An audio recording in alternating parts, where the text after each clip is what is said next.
Hello guys, very good morning और very good evening to all of you. आप जब भी इस लेक्चर को देख रहे हैं आपके लिए विशेष। आगे अपने टॉपिक को कंटिन्यू करते हुए आज हम बात करेंगे properties of composition of functions की। ठीक है, लास्ट लेक्चर में हमने इस टॉपिक को कवर करा था, कॉम्पोजिशन ऑफ फंक्शन। ठीक है, आई थिंक आप लोगों ने वो वीडियो देखी होगी और आपको वो समझ भी आई होगी। अब इस लेक्चर में हम उस कॉम्पोजिशन को आगे फर्दर लेकर जाएंगे और बात करेंगे प्रॉपर्टीज ऑफ कॉम्पोजिशन के बारे में कि ये कौन कौन सी प्रॉपर्टीज हैं जिनको ये फॉलो करता है। ठीक है, तो आइए स्टार्ट करते हैं। सबसे पहली प्रॉपर्टी के बारे में बात करते हैं जिसको ये फॉलो करता है, तो वो आपके सामने लिखी हुई है। क्या है? The composition of a function is not commutative, that is fog is not equals to gof. ठीक है, अब अगर आपने मेरी पुरानी वीडियो देखी है तो उसका पहला जो मैंने एग्जांपल लिया था आप उसको याद कीजिए। ठीक है, उस एग्जांपल में मैंने बोला था कि लेट से आपका एक फंक्शन f है, दैट इज वो a to b है।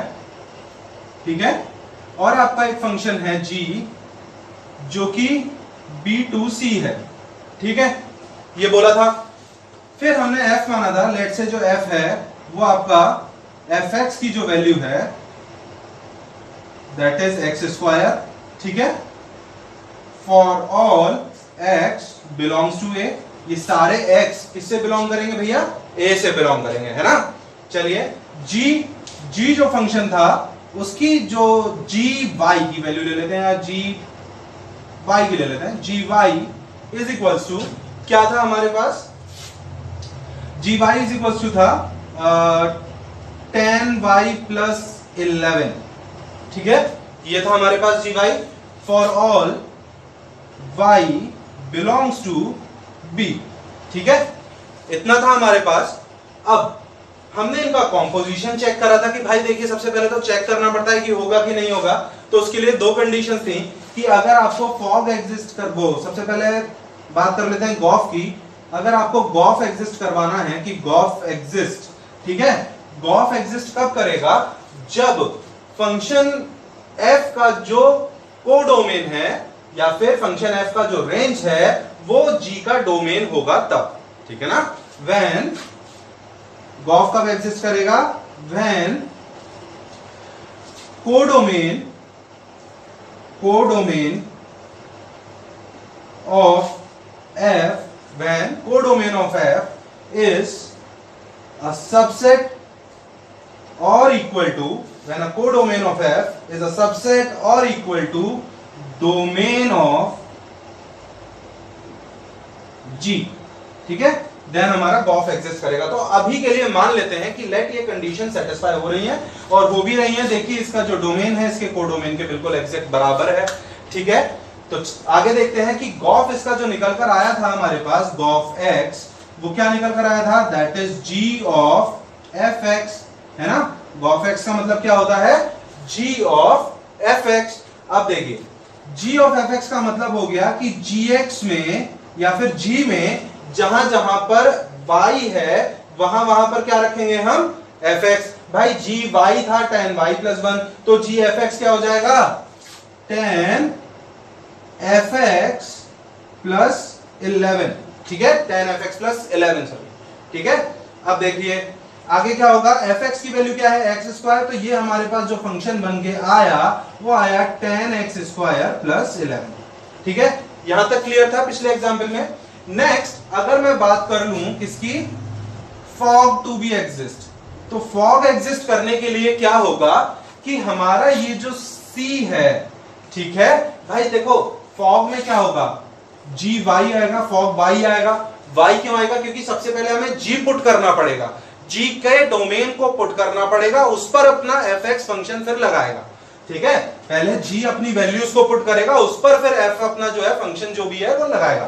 तो g अपनी वैल्यूज y के टर्म्स में पुट कर रहा है। देखो y बिलोंग्स टू b है, तो fog y is equals to क्या आएगा? f of gy। ठीक है, ये चीज आएगी। अब देखो भाई क्या था कि gy जो आंसर देगा, gy का जो आंसर आएगा वो किससे बिलोंग करेगा? c से। तो अगर c जो आंसर आ रहा है, c के जो एलिमेंट्स आंसर में आ रहे हैं, f उन पर वर्क तभी कर पाएगा जब वो उसके ए सेट में हो। ठीक है, तो fog exists when C is a subset or equals to A। ठीक है, फॉग कब एग्जिस्ट करेगा? जब ये जो हमारा सेट C है ये इस A का या तो सबसेट हो या फिर उसके बराबर हो। ठीक है, तो यानी कि इमेज या क्या कहेंगे इसे, कोडोमेन ऑफ या फिर range of G should be a subset of domain of F, then fog exists। ठीक है, क्लियर हुआ? तो अभी के लिए मान लेते हैं कि लेट ये चीज ट्रू है कि हमारा जो C है वो A का एक सबसेट है। ठीक है, let C be a subset of A। Then अब इस केस में क्या होगा कि फॉग एग्जिस्ट कर जाएगा। जब इसका C इसका सबसेट है तो फॉग क्या होगा? एग्जिस्ट कर जाएगा। अब चलिए फॉग को निकालते हैं कि फॉग आएगा क्या। ठीक है, तो फॉग क्या आएगा? f of g y is equals to f of g f of gy। ठीक है, ये चीज आएगी। नेक्स्ट इसको आगे देखिए, फर्दर इसको आगे कंटिन्यू करेंगे तो क्या होगा? फंक्शन में fx के फंक्शन में जहां जहां पर x है वहां वहां पर क्या रख देंगे? g रख देंगे। भाई देखो fx था x स्क्वायर, तो fg क्या हो जाएगा? g square. ठीक है, दैट मीन्स हमें क्या मिल जाएगा? gy का होल स्क्वायर। ठीक है, अब देखिए क्या होगा कि gy का होल स्क्वायर का मतलब हमारे पास gy जो फंक्शन है वो है 10y प्लस 11, तो आंसर आ जाएगा 10y प्लस 11 का होल स्क्वायर। ठीक है, अब यहां तक क्लियर हुआ? तो हमारे पास फॉग की वैल्यू भी आ गई और हमारे पास गॉफ की वैल्यू भी है। ठीक है, तो फॉग और गॉफ दोनों की वैल्यूज को जरा देखिए और आप ये पाएंगे कि गॉफ का जो फंक्शन है that is 10x square plus 11 and gof का जो फंक्शन है दैट इज 10y प्लस 11 का होल स्क्वायर। अब क्या बात समझ में आ रही है यहां से कि भाई देखो भले ही फॉग और गॉफ दोनों एग्जिस्ट करें, ठीक है, but they can not be equal. ठीक है ना, सबसे पहली चीज तो देखो यहीं पर आकर अटक जाएगी कि अगर ये इसका सबसेट नहीं है तो फॉग एग्जिस्ट करेगा ही नहीं। ठीक है, और अगर यहां पर फॉग एग्जिस्ट कर रहा है तो ये जो फॉग होगा, फॉग का जो डोमेन और कोडोमेन होगा वो क्या होगा? वो B टू इटसेल्फ होगा, मतलब B से B के लिए होगा कि नहीं? भाई इसको आप डोमेन में भी B ही दोगे, G की वैल्यूज किससे हैं? B से हैं। और ये फिर जब फंक्शन C आएगा और C से जब ये A पर लेकर जाएगा, C is a subset of A होना है तभी फॉग एग्जिस्ट करेगा, तो A को वर्क करके ये आंसर फिर क्या देगा? B में ही देगा, B के सबसेट में देगा, तो ये वाला जो फॉग होगा ये B टू B हो जाएगा। ठीक है, अब देखो दो चीजें डिफरेंट हैं। गॉफ के केस में क्या होगा कि गॉफ के केस में अगर मैं बताऊं, यहां पर लिख देते हैं कि गॉफ जो होगा उसका जो डोमेन होगा वो तो A होगा, है ना भाई? फंक्शन में वैल्यूज किसकी पुट करोगे? g ऑफ fx था ना, तो x पुट करना था और x किससे बिलोंग कर रहा है? A से। ठीक है, गॉफ के सेट में A आएगा, A से प्रोसेस करेगा फंक्शन f, उसको पहले फंक्शन f ही तो x को प्रोसेस करेगा, फंक्शन x जब इसको प्रोसेस करेगा आंसर आएगा B में। ठीक है, B से जब G में पुट करेंगे तो आंसर आएगा किसमें? C में। तो ये फंक्शन हो गया गॉफ जो होगा वो A टू C हो गया। अब देखो कितना बड़ा डिफरेंस है, इनके डोमेन को डोमेन में देखो कितना बड़ा डिफरेंस है, फिर इन दोनों फंक्शंस में देखो कितना बड़ा डिफरेंस है। ये है 10x स्क्वायर प्लस 11, ये है 10y प्लस 11 का होल स्क्वायर। अगर मान लो मैं इसको x बोल भी दूं, मैं इसको यहां पर बोल भी दूं कि चलो ये 10x ही है, लेट से मान लेते हैं कि y और x अभी वेरिएबल को नहीं ले रहे, वेरिएबल को काउंट नहीं कर रहे, तो भी देखो कि अगर ये 10x प्लस 1 का होल 11 का होल स्क्वायर है और यहाँ पर 10x स्क्वायर प्लस 11 है, दोनों फंक्शन बहुत अलग हैं, दोनों के आउटपुट बिल्कुल अलग अलग आएंगे, तो ये फंक्शन कभी सेम हो सकते हैं क्या? नहीं हो सकते। ठीक है भाई, अगर एक मशीन है उसमें आप एक में दो मशीन आप कहोगे कि भाई ये दोनों मशीन एक जैसी कब है? ये दो मशीन अगर आपके पास है और आप उनसे कहो कि ये दोनों मशीन एक जैसी कब है? जब आप दोनों को सेम आउटपुट दो और वो सेम इनपुट दो और सेम आउटपुट आए। तो यहां पर ऐसा नहीं हो रहा। अगर फॉग और गॉफ दो मशीन है तो इनके आउटपुट इनपुट दोनों सेम नहीं है, अलग अलग हैं। ठीक है ना, तो फॉग और गॉफ बराबर नहीं होंगे। यहां हमारी पहली प्रॉपर्टी का एंड होता है। आप इसको फटाफट से नोट करिए, इस एग्जाम्पल को पेपर में पूछा भी जा सकता है। ठीक है, और मैं साइड हो जाता हूं, आप फटाफट से इसे नोट कीजिए।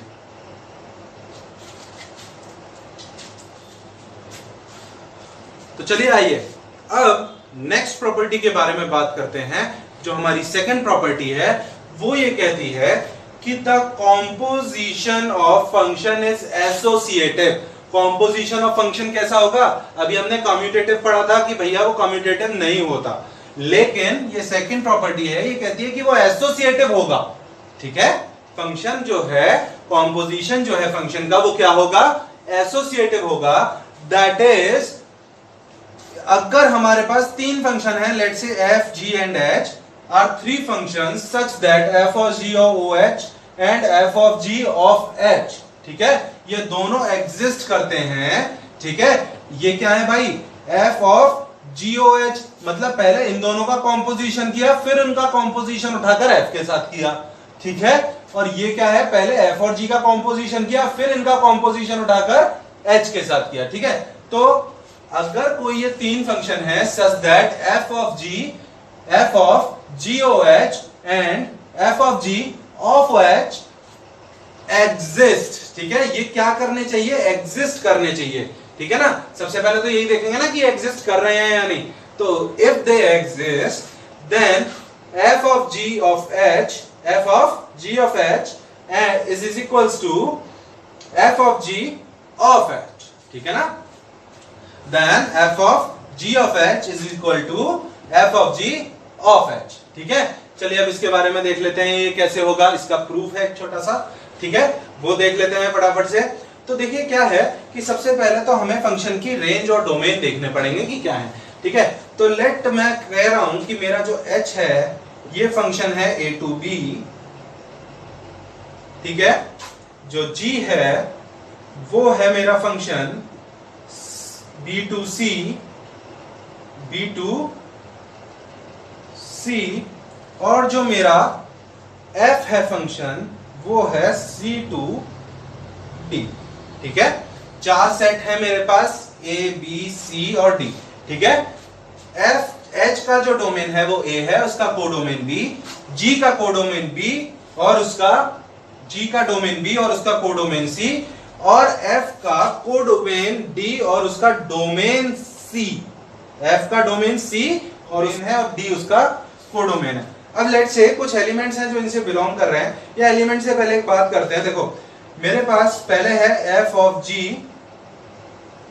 of h, ठीक है, तो अगर मैं f of g को देखूं, ठीक है, अगर मैं क्या करूं, f of g को देखूं, तो f of g जो मेरा फंक्शन होगा उसका जो डोमेन होगा वो तो b होगा, क्योंकि यहां पर देखो f of g जब लिखते हैं तो कैसे लिखते हैं? f g x लिखते हैं ना, f g x या y जो भी लिख रहे हो। अभी तो फिलहाल कोई हमने एलिमेंट माना नहीं है तो हम इसको x ले लेते हैं। तो f g x, ठीक है, अब यहां पर वैल्यू किसके डोमेन की पुट होगी? x के डोमेन की, दैट मींस b से पुट होगी, और आंसर मेरे को f के कोडोमेन से मिलेगा, दैट इज d से मिलेगा। ठीक है, तो ये जो मेरा फंक्शन हो जाएगा दैट इज, ये हो जाएगा b to d।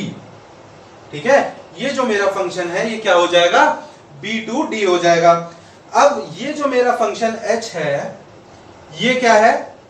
इसमें तो आप h में a पुट करोगे और आंसर b मिलेगा, तो h जो है वो मेरा क्या है? a to b है। ठीक है, क्या है? a to b है। अब क्या होगा कि जब मैं इन दोनों का कॉम्पोजिशन करूंगा, मैं f of g और h इन दोनों का कॉम्पोजिशन करूंगा, तो मेरे को क्या करना पड़ेगा भाई? देखो h की वैल्यू मैं पुट करूंगा a से, वो आंसर देगा मुझे b में, b से फिर वो जाएगी b के इस पे डोमेन पे और आंसर मिलेगा मुझे d से। एक बार फिर से सुन लो, h भाई मेरे को करना क्या है? f of g of h ही तो करना है, ठीक है ना, इन दोनों का ही तो कॉम्पोजिशन करना है। तो क्या करना पड़ेगा? सबसे पहले मैं h की वैल्यू रखूंगा, क्योंकि ऑफ h है ना, आगे आएगा इसके, इससे भी आगे जुड़ेगा, तो सबसे पहले मेरे को वैल्यू किसकी पुट करनी पड़ेगी? h की। h उस पर वर्क करेगा, b की वैल्यू देगा, b की वैल्यू फिर किस में जाएगी? f of g में, और वो मेरे को आंसर देगा d में। तो इन शॉर्ट अगर मैं बोलूं तो f of g of h जो मेरा फंक्शन है वो a to d के लिए वर्क करेगा, a to d के लिए, यानी कि इसका डोमेन जो होगा वो a होगा, और इसकी जो रेंज होगी या इसका जो कोडोमेन होगा दैट इज वो क्या होगा? d होगा। तो ये हो गया f of g of h। Next जो दूसरा था वो क्या था? F of ji of h, ठीक है, इस टाइप से था ना, f of ji of h, ठीक है। अब देखो क्या करना है, इसमें देखते हैं। तो इसमें अगर मैं GOH की बात करूं, ठीक है, अगर मैं इसमें GOH की बात करूं तो GOH जो मेरा फंक्शन होगा, अगर G और H का कॉम्पोजिशन करने के बाद जो मेरे को फंक्शन मिलेगा वो कैसा मिलेगा। अब देखो GOH के साथ क्या है कि G में आप H की वैल्यू पुट करोगे, ठीक है, H की वैल्यू क्या होगी, A होगी, A से पुट करोगे, H उस पर वर्क करेगा। भाई GOH क्या होता है, GOH क्या होता है, G ऑफ HX, यही तो होता है GOH, इन दोनों का कॉम्पोजिशन, ठीक है। तो क्या करोगे, इसमें x पुट करोगे, x किससे बिलोंग करेगा, फिलहाल के लिए समझ लो x किससे बिलोंग करेगा, A से, ठीक है। भाई H के लिए डोमेन क्या है, A है ना, तो यहां पर वही तो वैल्यू पुट करोगे जिस पर H वर्क कर पाए। तो H किस पर वर्क करेगा, A पर, A से हमें आउटपुट में क्या देगा, B देगा, B इस पर फिर वर्क करेगा G और आउटपुट में देगा C। तो यानी कि ये जो GOH जो फंक्शन है ये है A to C, GOH जो फंक्शन है ये क्या है, A to C है, ठीक है। नेक्स्ट बात करते हैं GOH के बाद कि GOH का अगर H के F के साथ और कर दें, आगे क्या लिखा हुआ है, OF लिखा हुआ है ना, चलो देखो। तो F क्या है, F क्या देगा, C2D, F क्या देगा, C2D देगा। अब देखो F में क्या है कि F के साथ C है, यानी कि GOH का जो कोडोमेन आ रहा है वो इसका डोमेन है।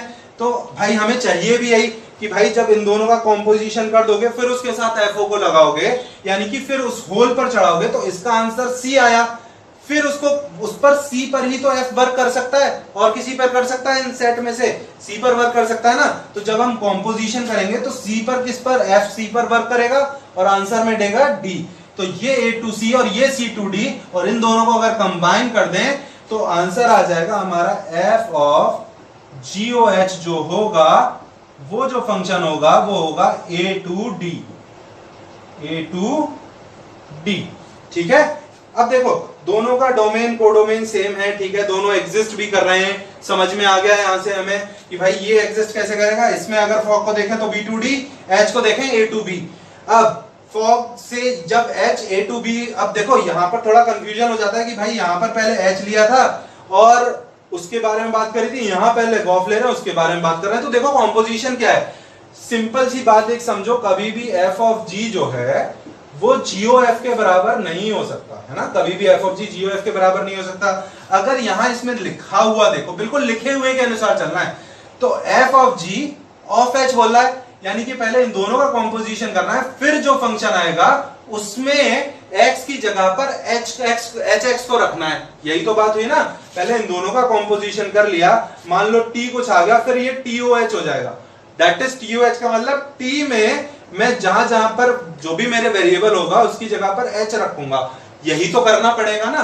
अब जब इनपुट की बात आएगी तो h से जाएगा, क्योंकि मैंने t वाले फंक्शन में h रखा है, तो इनपुट किससे जाएगा, h से जाएगा, दैट इज a से जाएगा, ठीक है।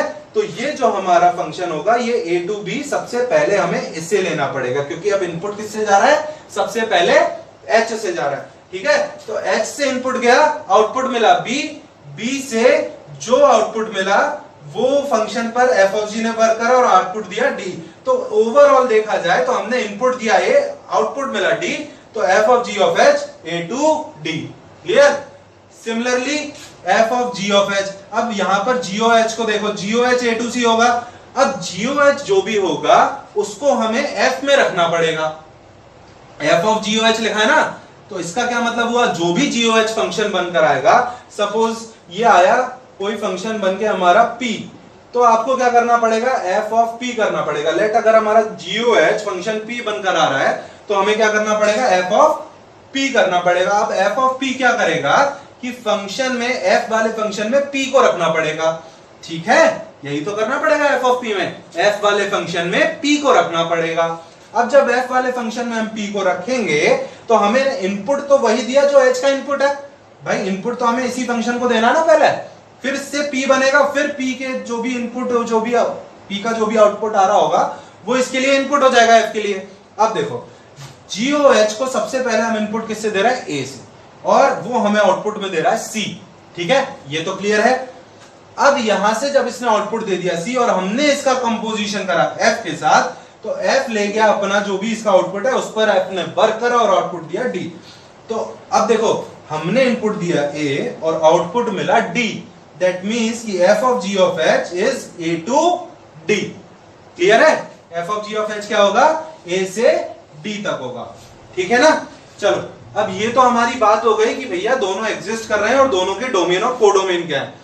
नेक्स्ट में हम बात करते हैं कि अब इसको प्रूव करते हैं कि F of ji of H is equal to f of ji of o h. ठीक है, चलो चलो, अब देखो, अब क्या है, अब हमारे पास ये था, है ना।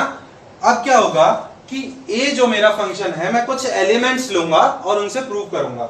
मैं ले रहा हूं कि लेट एक्स जो है वो बिलोंग कर रहा है किसको? ए को। लेट एक्स बिलोंग्स टू ए। ठीक है, y जो है वो किसको बिलोंग कर रहा है? b को।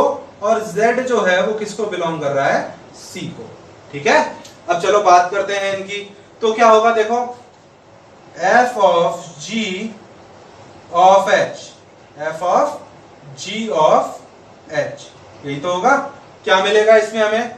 देखो भाई, अगर मैं इसको सॉल्व करूं तो मेरे को आएगा f ऑफ, इसके अंदर वाले ब्रैकेट में आएगा g h, और h के लिए इनपुट क्या है? x है, तो g h x।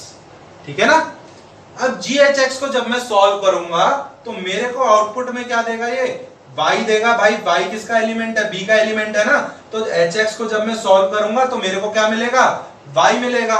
ठीक है, तो यहां पर लिख दूंगा f ऑफ g y, इस तरीके से। ठीक है, अब g y, f of g y, अब इसको तो करना बहुत आसान है। क्या लिखेंगे? f g y। अब इसको जब करोगे तो f g की जगह पर g में y जब रखोगे तो आंसर आपको क्या मिलेगा? c। c से कौन सा एलिमेंट बिलोंग कर रहा है? z, मतलब आंसर क्या मिलेगा? z। दैट मींस ये हो जाएगा f z। ठीक है, क्लियर हुआ? चलो, बहुत बढ़िया। यानी कि जब हमने f of g of h को सॉल्व करा तो आंसर आया f z। अब यही आंसर अगर f of g of h करने पर आ जाए तो भी हमारा क्या हो जाएगा? काम बन जाएगा। चलो देखते हैं। तो अब बात कर लेते हैं किसकी? f of g of h की। और अब क्या रहेगा? इस तरीके से, है ना। पहले हमने ऐसे लिया था ओरिएंटेशन, पहले g ऑफ h को निकाला था, फिर उस पर f लगाया था। अब f ऑफ g को निकालेंगे और उस पर h को लगाते हैं। ठीक है, पहले f ऑफ g को नहीं निकालेंगे, पहले h को लगाएंगे, उस पर f ऑफ g लगाएंगे। भाई हमेशा क्या होगा? देखो, राइट टू लेफ्ट जाना है। ठीक है, क्या करना है? राइट टू लेफ्ट जाना है। यहां भी देखो, पहले इसको सॉल्व करा उसके बाद f लगाया, तो यहां भी पहले इसको सॉल्व करेंगे उसके बाद इसे लगाएंगे। ठीक है, तो सबसे पहले देखो इसको क्या लिख सकता हूं मैं? f of g of H x, ये लिख सकते हैं f of g of H x. पहले इसमें वैल्यू पुट करनी पड़ेगी। अब जब इसमें मैं x पुट करूंगा तो आंसर मेरे को क्या मिलेगा? b से मिलेगा। भाई x a से बिलोंग कर रहा है, जब इसको h में पुट करोगे तो आउटपुट में h क्या देगा? b का एलिमेंट देगा, दैट इज y देगा। तो यानी कि ये क्या हो जाएगा? f of g y। ठीक है, अब g इस पर वर्क करेगा।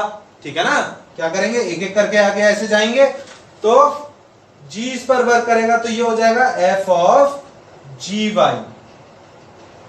ठीक है, अब f ऑफ gy क्या होगा? gy को देखो, यहां पर क्या है कि एलिमेंट आपका b है, मतलब y जो है वो आपका b से बिलोंग कर रहा है, और g उस पर वर्क करके आंसर में आपको देगा c, और c का एलिमेंट क्या है? z। यानी कि g, अब जब y रखोगे आप g में, y को जब आप g में रखोगे तो आपको आंसर में क्या मिलेगा? z। तो f ऑफ gy की वैल्यू क्या आ जाएगी अब? z। तो f ऑफ z, या फिर इसको लिख सकते हैं f z।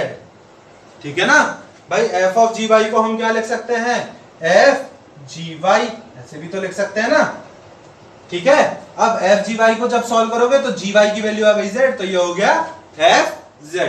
अब यहां पर देखो ये भी fz आ रहा है और ये भी fz आ रहा है, यानी कि मतलब f of g of h is equal to f of g of h। ठीक है, तो यहां से हमारी सेकंड प्रॉपर्टी प्रूव हो गई, that is function is associative. Function हमारा कैसा होता है? एसोसिएटिव होता है। अब आप फटाफट से इसको नोट करो, ठीक है, और मैं इसको रब करता हूं और हम चलते हैं नेक्स्ट प्रॉपर्टी। तो चलिए अब नेक्स्ट प्रॉपर्टी की बात करते हैं। तो नेक्स्ट प्रॉपर्टी ये कहती है, property third is this, the composition of two bijection is always a bijection, that is if f and g are bijective, मतलब कि अगर f और g दोनों बाइजेक्टिव हैं, then fog is also bijective. Simple सी बात इसने बोली, क्या बोला कि जो कॉम्पोजिशन होगा दो फंक्शंस का वो हमेशा बाइजेक्टिव होगा। कब होगा? जब f और g दोनों ही बाइजेक्टिव हों। ठीक है, चलिए इस चीज को देखते हैं कि कैसे इसको हम बात कर, इसके बारे में थोड़ी सी बात करते हैं कि कैसे होगा।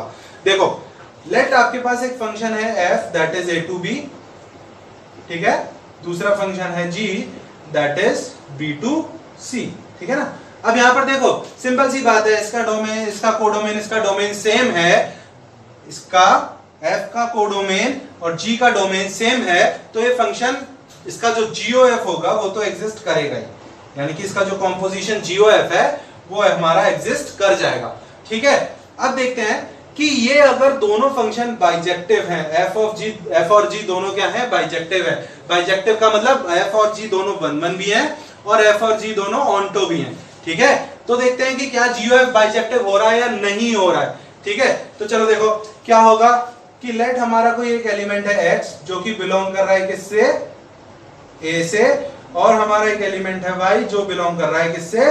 B से। ठीक है, और एक हमारा एलिमेंट हम मान लेते हैं, चलो शायद काम आ जाए, z दैट इज जो बिलोंग कर रहा है C से। अब देखो क्या होगा कि मैं सबसे पहले मुझे इसको 1-1 प्रूव करना है। f और g मेरे दोनों 1-1 हैं। सबसे पहले बात कर लेते हैं कि let f and g are 1-1, क्या है? 1-1। ठीक है, तो देखो अब क्या होगा, अब हमें यह प्रूव करना है कि GOF जो होगा वो 1-1 होगा। तो GOF, किसी भी चीज को, फंक्शन को 1-1 प्रूव करने के लिए हमें क्या करना पड़ता था कि हम उसका एलिमेंट के दो एलिमेंट लेते थे और उन दोनों के फंक्शंस को बराबर प्रूव करते थे।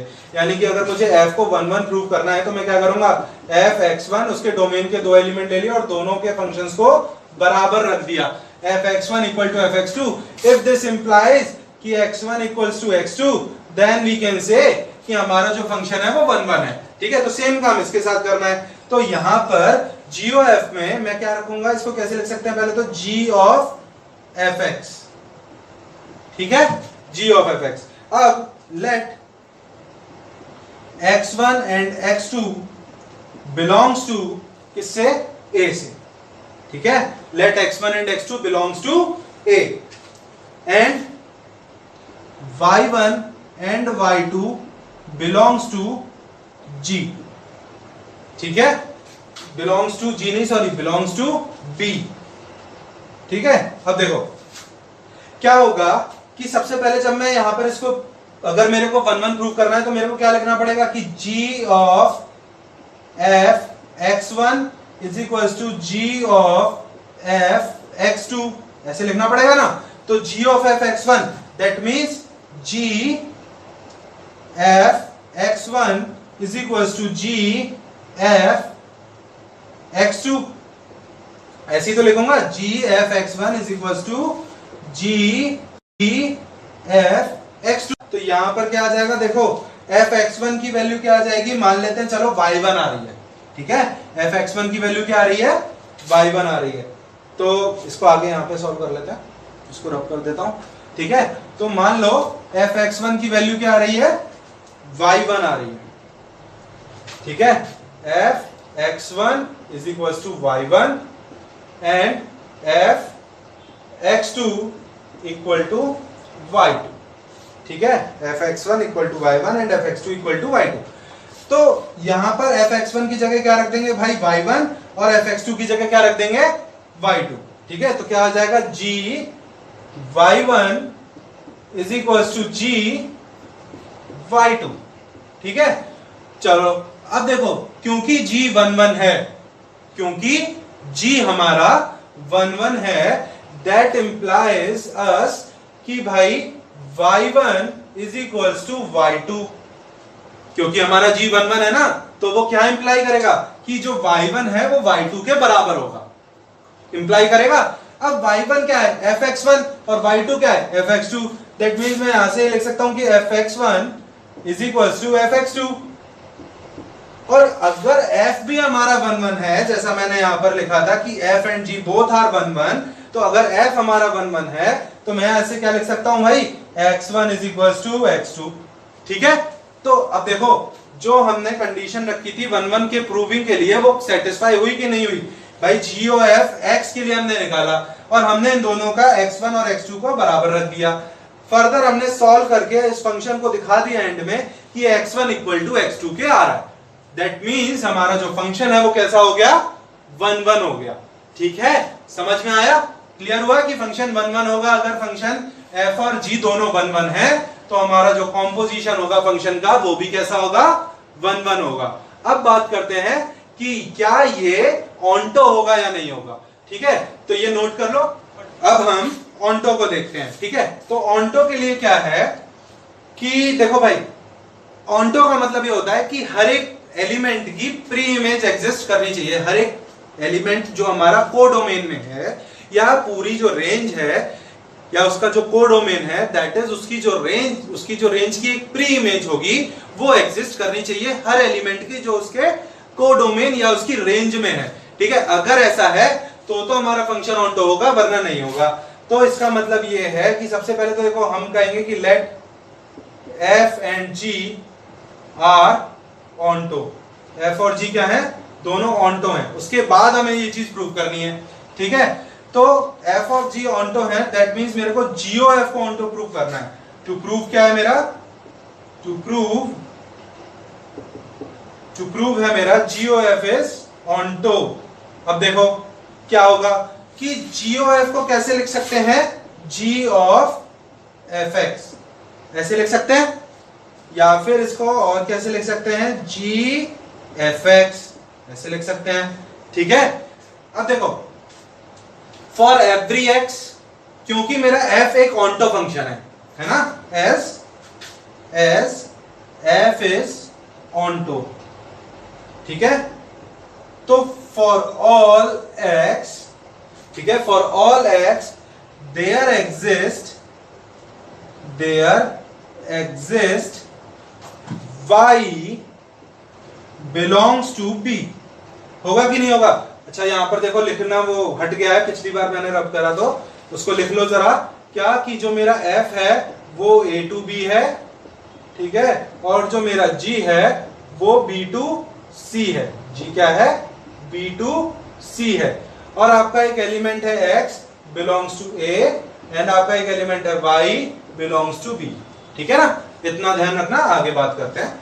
चलो अब देखो, अगर मेरा f ऑन्टो है, f मेरा ऑन्टो है, तो फॉर एवरी f ऑन्टो है तो for every b element in b, तो फॉर एवरी y, ठीक है, for every y there exist x in a। करेगा कि नहीं करेगा, for every y there exist x in a। उसके बाद अगर g की बात करें, क्योंकि हमारा g भी ऑन्टो है, as g इज ऑन्टो, ठीक है, तो g का कोडोमेन क्या है, c, तो फॉर एवरी z मान लेते हैं एक और element z belongs to c। ठीक है ना, तो for all z belongs to c there exist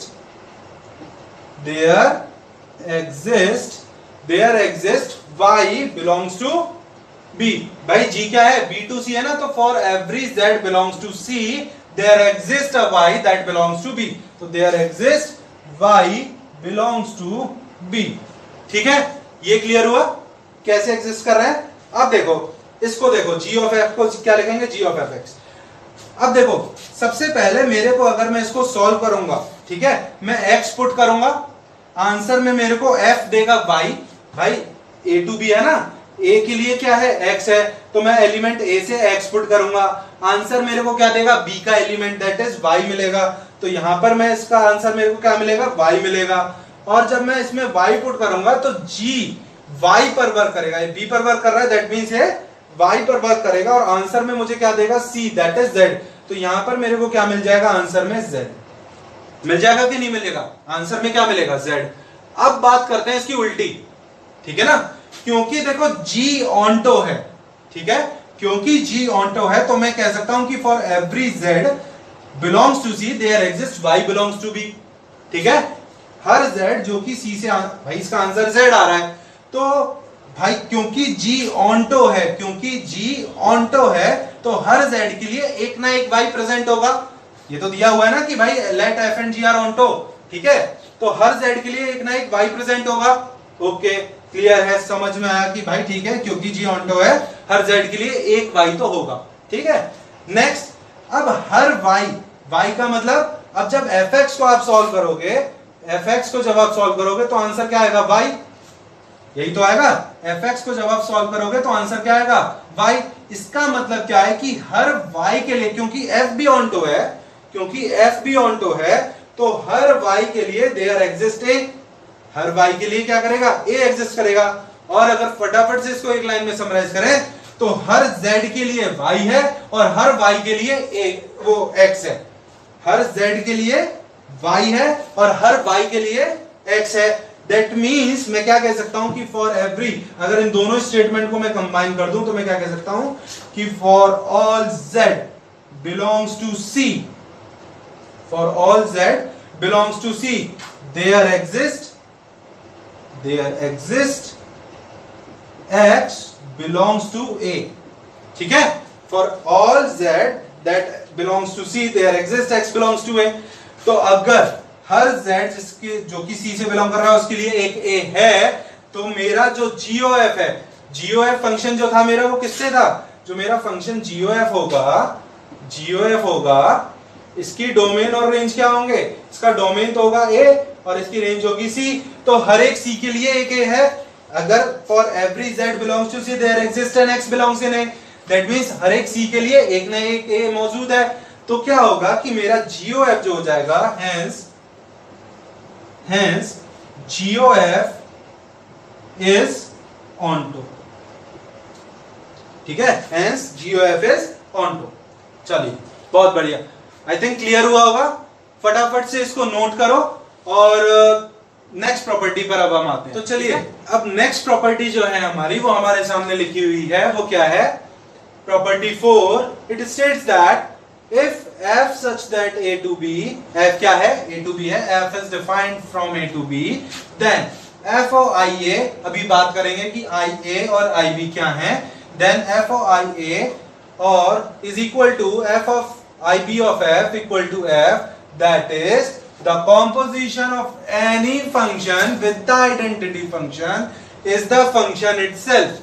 इसका कहना क्या है कि देखो अब मेरे पास एक आइडेंटिटी फंक्शन होता है, अब आइडेंटिटी फंक्शन क्या होता है वो देख लो भाई, आइडेंटिटी फंक्शन जो होता है वो होता है आपका x, ठीक है, x is an identity function.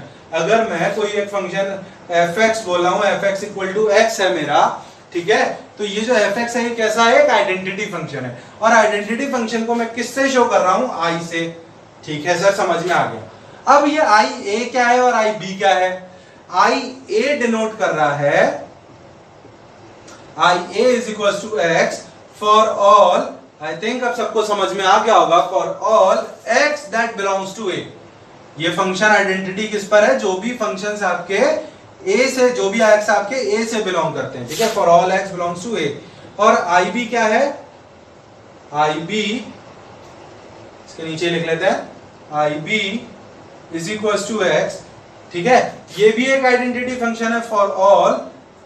अब एक काम करते हैं, यहाँ पर इसको y कर लेते हैं, b से हमारे y बिलोंग कर रहे हैं लेट्स से, तो for all ib is equals to y, जैसे x है वैसे ही y है, ठीक है ना, कोई चेंज नहीं है, बस वेरिएबल बदल गया, बाकी चीज तो सेम ही है भाई, पावर भी वन है ना, कोफिशिएंट है कुछ, पावर भी सेम है, तो कोई दिक्कत नहीं है, फंक्शन सेम ही है, ठीक है ना, बस वेरिएबल बदल गया। For all y belongs to b, ठीक है, अब ये कह रहा है कि अगर इस आइडेंटिटी फंक्शन के साथ मैं कैसे भी कॉम्पोजिशन कर लूं f का, अब fx x के बराबर नहीं है, ठीक है, आइडेंटिटी फंक्शन हमको आ गया समझ में। अब अगर मैं कोई फंक्शन है मेरा f, उसका मैं किसी भी तरीके से इनके साथ कॉम्पोजिशन कर लूं, आंसर में वही फंक्शन ही मिल जाएगा मेरे को। तो देखो कैसे होगा, देखो सबसे पहले मैं क्या कर रहा हूं, मैं f ऑफ i निकालना है, ठीक है ना। तो f ऑफ i a, ठीक है, क्या होगा भाई, f ऑफ i x, है ना, i a x, ठीक है, ये होगा।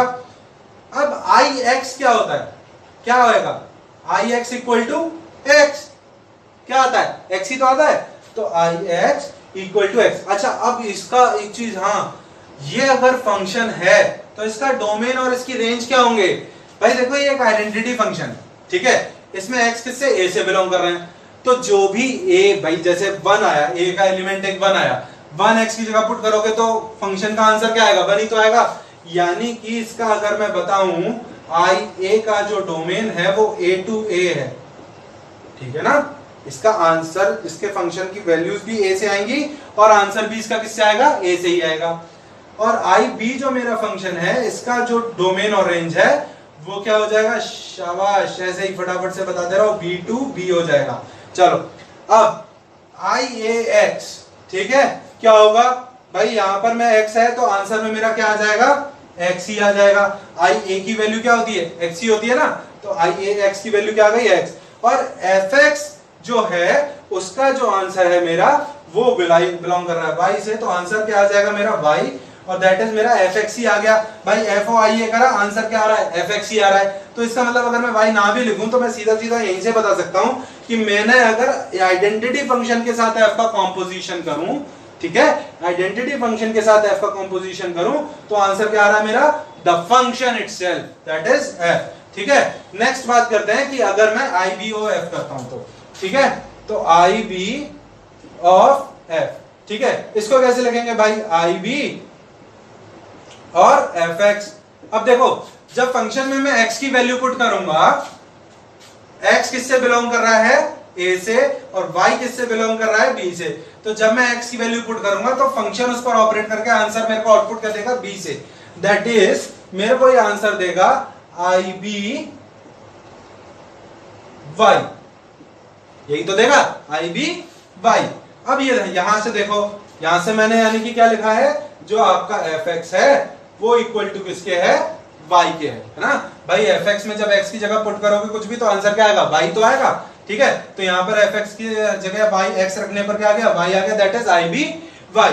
अब देखो ये जो y है, अगर मैं इसको आइडेंटिटी फंक्शन में पुट करता हूं तो आइडेंटिटी फंक्शन क्या है, y ही तो है, तो इसमें y पुट करने पर आंसर क्या मिल जाएगा मेरे को, y, है ना। भाई इसमें अगर मैं y पुट करता हूं तो आंसर क्या दे देगा, जो भी y आ रहा होगा दैट इज y तो दे देगा, ये b to b है ना, तो y दे दिया। अब y की वैल्यू क्या है, fx है, दैट इज इक्वल टू क्या आ जाएगा, fx आ जाएगा। तो देखो यहां पर भी हमने जब IB और f का कॉम्पोजिशन किया, IB ओ f का कॉम्पोजिशन किया, इसको अलग लिख लो ताकि ध्यान में रहे, यहां लिख लेते हैं fx because fx equals to y, ठीक है, ब्रैकेट में लिख लो इसको, ठीक है, इसमें काम देगा। तो देखो जब मैंने IB और f का कॉम्पोजिशन किया तो भी मेरे को आंसर में क्या मिल गया, fx मिल गया। यानी कि मैं कैसे भी कॉम्पोजिशन कर लूं, चाहे मैं f का आइडेंटिटी के साथ कर लूं या आइडेंटिटी का f के साथ कर लूं, दोनों ही केसेस में जो मेरा आंसर आएगा वो द फंक्शन इटसेल्फ, वो खुद ही फंक्शन आंसर आ जाएगा। ये प्रॉपर्टी भी क्लियर हुई। तो गाइस आज हमने कुछ 4 प्रॉपर्टीज अपने कॉम्पोजिशन ऑफ फंक्शन के लिए पढ़ी, ठीक है, 3 या 4 प्रॉपर्टीज हमने अपने कॉम्पोजिशन ऑफ फंक्शन के लिए पढ़ी। अब ये जो प्रॉपर्टीज हैं, चारों प्रॉपर्टीज, इन चारों प्रॉपर्टीज को आप पढ़ें और उनको ढंग से समझें, ठीक है। बाकी जो आगे की 3-4 प्रॉपर्टीज हैं, उन प्रॉपर्टीज को मैं अब नेक्स्ट लेक्चर में आपके लिए लेकर आऊंगा, क्योंकि अब लेक्चर बहुत बड़ा जा रहा है। मैं नहीं चाहता इतना बड़े बड़े लेक्चर्स एक दिन में आपको मिले कि आप भी बैठ के परेशान हो जाए, ठीक है। तो उस प्रॉपर्टीज को, बाकी की प्रॉपर्टीज को मैं नेक्स्ट लेक्चर में आपके लिए लेकर आऊंगा। और तब तक के लिए आप इन प्रॉपर्टीज को देखें, उनको समझें। इस वीडियो को अगर आपको ये पसंद आई हो तो इस वीडियो को अपने फ्रेंड्स के साथ ज्यादा से ज्यादा शेयर करें। 12th के स्टूडेंट्स को ज्यादा से ज्यादा उनको शेयर करें, उनको भेजें कि वो इन वीडियोस के थ्रू पढ़ सकते हैं। हम डेली आपके लिए नई नई वीडियोस इसी तरीके से लेकर आते रहेंगे। मैथ की पढ़ाई, आपकी मैथ्स की कंटिन्यूटी पूरे 12th में बनी रहेगी। ठीक है, आप हमारे साथ इसी तरीके से बने रहें और हमें सब्सक्राइब जरूर से करें। ठीक है, और साथ में बेल आइकन दबाएं ताकि जैसे ही हमारी नई वीडियो अपलोड हो आपको वो तुरंत ही मिल जाए। चलिए, तब तक आप स्वस्थ रहें और पढ़ते रहें।